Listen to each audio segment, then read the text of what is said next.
A German officer tore open the coat of a Jewish girl and from her crotch pulled out a loaf of bread worth 500,000 marks. He sniffed it, then tore off a piece to let his soldiers savor it. But the Jewish girl hadn't eaten bread in a long time. She pleaded with the officer to leave her just a bite. Yet the next moment, the girl hurriedly bent down to pick it up, only for the officer to stomp on her hand. Get out of here. The girl was not willing to give up. Secretly, she tore off the sleeve patch, identifying her as Jewish, and with her father pretended to be Polish refugees, joining the line to collect bread. But a German soldier immediately recognized her father as Jewish. He pushed him to the ground, punching and kicking him brutally as a warning to the other Jews. This was the consequence of stealing bread. The Jewish girl, wanting to distance herself from her father, watched helplessly from the side. Although she eventually managed to get some bread, her father returned severely injured and later died. To separate the Jews from Polish refugees, the Germans built a high wall, deciding to trap the Jews in an isolated zone. Food inside the ghetto was extremely scarce, and Jews starved every day. A Jewish boy, driven by hunger, secretly climbed over the wall to steal a loaf of bread. But as soon as he returned to the ghetto, a Jewish girl spotted him. She cornered him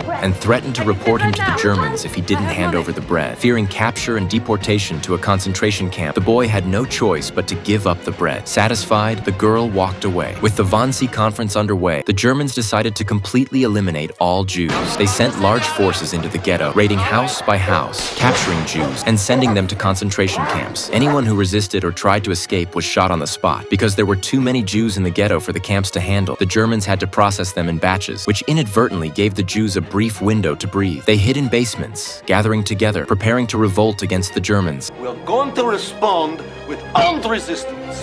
The Jews launched their operation with precision. Blending into the captured crowds, they waited for the Germans to relax their guard, then suddenly attacked, killing 5 German soldiers. They quickly scavenged German weapons and ammunition. By nightfall, they used homemade Molotov cocktails to burn down the German administrative building, which only served to infuriate the Germans further.